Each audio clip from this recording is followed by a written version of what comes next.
So today I thought I'd talk a little bit about your feet and some of the things that you can do to help keep your feet strong. So the feet are usually pretty much ignored by most runners, and that's a big mistake because ideally your feet are the only thing that contact the ground. In fact, they're going to contact the ground somewhere around 170 to 190 times a minute. So if you're out there for an hour or a half marathon, it's a whole lot of time.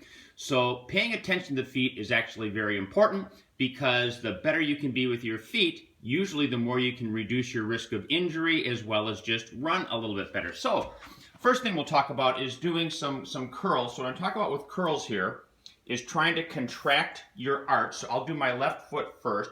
So what you gotta do is kind of, if you can see, get a little closer, see I'm contracting, I'm kind of pulling in, but without curling my toes. So I try and pull in, hold it for about a second, contract that arch.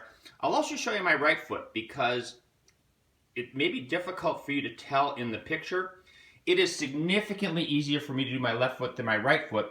Most of my aches and pains tend to be on the right side, and I think that's why is my right foot anatomically is a little bit different than my left as well. Anyway, do 10 to 12, hold them for about a second.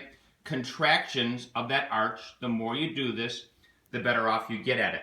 Next thing you do, get up on your heels and take about 20 steps. Now you can't see my hips, my knees.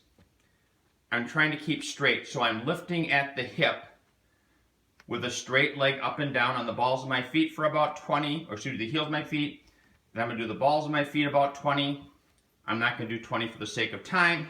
After I'm done with that, get on the outside edges of your feet. Same thing, stiff leg, lift up and down, do about 20, and then on the inside of the foot. A couple other things you can do. I'm using a foot roller here. You can use a golf ball, you can use a water bottle, whatever, but you have the tendon where people tend to get the plantar fasciitis. Roll that. Now I'm just doing this for a brief amount of time. You want to roll slowly and get in there. I'll roll while I'm brushing my teeth, typically about a minute on each foot. There's a lot of times when I will do that, but that's good to help keep that tendon a little bit loose. And the final one I'll show you are toe spreads. So what you want to be able to do is spread your toes out. So normally you're like this. You can see I'm concentrating on spreading my toes out, not doing the world's best job.